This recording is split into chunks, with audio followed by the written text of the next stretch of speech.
কয়েকদিন আগে একটি ভিডিও দিয়েছিলাম আপনাদের মাঝখানে, সেটা হলো মাটির তলে যে আলু থাকে সে আলু তোলার ভিডিও। সেখানে আমাকে অনেকজন কমেন্ট করে বলছে যে আপু এটা কি আলু, এটা কিভাবে খেতে হয়, আমরা তো জানি না। তো আজকে সেই জন্য আপনাদের কাছে একটি ভিডিও নিয়ে আসলাম যে আলু আমরা কিভাবে রান্না করে খাই। তো এই আলুর জন্য আজকে আমরা কাতলা মাছ দিয়ে রান্না করব। সেজন্য আমাদের বাড়ির পুকুরের এই মাছটা আমরা ধরেছি রান্না করার জন্য। তো আসসালামু আলাইকুম এভরিওয়ান, কেমন আছেন? আশা করি সবাই ভালো আছেন। আমি অনেকটাই অসুস্থ, দুদিন ধরে কোনো ভিডিও আপলোড দিতে পারিনি আমার পেজে।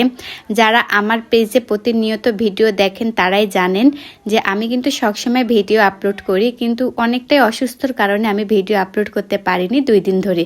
তো আশা করি সবাই ফুল ভিডিওটা দেখবেন এবং ভিডিওটি ভালো লাগলে একটি করে লাইক কমেন্ট শেয়ার করবেন। যেহেতু 2 দিন আমি ভিডিও ছাড়তে পারিনি, তার জন্য আমার পেজে রিচ এঙ্গেজমেন্ট সবকিছুই কমে গেছে। তো চলেন আজকে রান্নাটা শুরু করা যাক। তো প্রথমে দেখলেন যে একটি বড় কাতলা মাছ নেওয়া হয়েছে। কাতলা মাছটা সুন্দর করে একদম কেটে কুটে নিয়ে ধোয়া রাখা হয়েছে। তো তারপরে মাছের সব কিছু মশলা দিয়ে মাছগুলো ভেজে নেওয়া হয়েছে। এই সময় আমি ঘরে ছিলাম, অনেকটা অসুস্থ, ভাবছিলাম যে ভিডিও করব না, কিন্তু ভাবছি যে আপনাদের কাছে যে আলুর রেসিপিটা দেখাই, না দেখালে হয়তো বা সবাই বলবেন, অনেকে কমেন্ট করছেন, অনেকে আমি বলছি যে রেসিপিটা দেখাবো। তো এদিকে আমার মায়ের কিন্তু মাছ ভাজা হয়ে গেছে প্রায় অর্ধেক, সেই সময় এসে আমি কিন্তু ভিডিওটা শুরু করছি। তো তারপরে এই যে মাছ ভাজা হয়ে গেল, তো তারপরে মাছের কাল্লা আর যে ঠোঁটা থাকে এখানে সব রকমের ময় মশলা দিয়ে মাখিয়ে মাছের মাথাগুলো এখন কষিয়ে নেবে। এদিকে আপনাদেরকে দেখাচ্ছি আলু কিভাবে কেটে নিচ্ছে আমার মা। তো এদিকে অল্প পরিমাণ দিয়েছে ঝোলটা দিয়ে এখন সুন্দর করে এগুলো কষিয়ে নেওয়া হবে।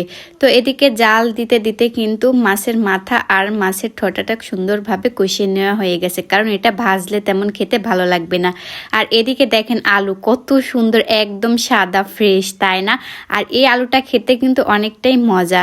তো এদিকে আলুগুলো কাটা হয়ে গেছে আর মাছটা এদিকে কষিয়ে নেওয়া হয়ে গেছে। তো এগুলো উঠিয়ে নিয়ে এখন ওই মশলাতে দিয়ে দেব আমরা আলু, কারণ এখানে সবগুলোই মশলা দেওয়া হয়েছিল, আদা, রসুন, মরিচের গুঁড়া, হলুদের গুঁড়া, লবণ, তেল, যাবতীয় যা লাগে মাছ রান্না করতে যেগুলো মশলা সেগুলোই কিন্তু এখানে দেওয়া হয়েছিল। এই আলুটা কিন্তু বেশিক্ষণ কষানো লাগে না, অল্প একটু কষালে কিন্তু সিদ্ধ হয়ে যায়। তো এদিকে কষানো হয়ে গেল, এখন কড়াই ভর্তি করে ঝোল দিয়ে দেবে, কারণ এই তরকারিটা রান্না করার পরে কিন্তু ঝোলটা শুকিয়ে যায়, সেজন্য ঝোলটা বেশি দেওয়া লাগে।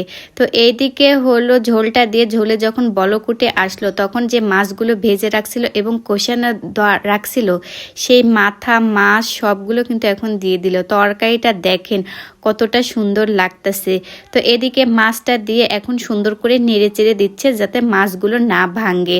এদিকে বাড়ির তৈরি করা আলু, বাড়িরই কিন্তু পুকুরের মাছ আর মাটির চুলায় হচ্ছে রান্না, একসঙ্গে কেমন লাগবে সবাই কমেন্ট করে জানাবেন অবশ্যই। আর আপনারা কোনোদিন এই আলু খাইছেন কিনা অবশ্যই কমেন্ট করে জানাবেন। আমার এলাকায় তো এই আলু সবাই খায় এভাবে। তো এদিকে হলো কিছু পেঁয়াজ ভেজে নেওয়া রাখছিল আগে, ওই পেঁয়াজটা এখন দিয়ে দিল, কারণ এই রান্নাতে পেঁয়াজটা ভেজে রেখে পরে রান্নার শেষে দিলে একটা সুন্দর সুগান আসে এবং এই তরকারিগুলো খেতে ভালো লাগে। এভাবে কিন্তু আমাদের এলাকার মানুষেরা এভাবে রান্না করে, কারণ এই পেঁয়াজ পোড়ানিটা দিলে এই তরকারিটা খেতে ভালো লাগে। এই পেঁয়াজটা দিয়ে নেড়ে চেড়ে হয়ে গেল তরকারিটা, কিন্তু আমি অনেক অসুস্থ, সেজন্য তরকারির ফাইনাল লুকটা আপনাদেরকে দেখাতে পারলাম না, রান্না কিন্তু এখানেই শেষ হয়ে গিয়েছিল। তো এই রান্নাটা কেমন লাগলো অবশ্যই কমেন্ট করে জানাবেন, আর রান্নাটা ভালো লাগলে লাইক কমেন্ট শেয়ার করবেন। ধন্যবাদ।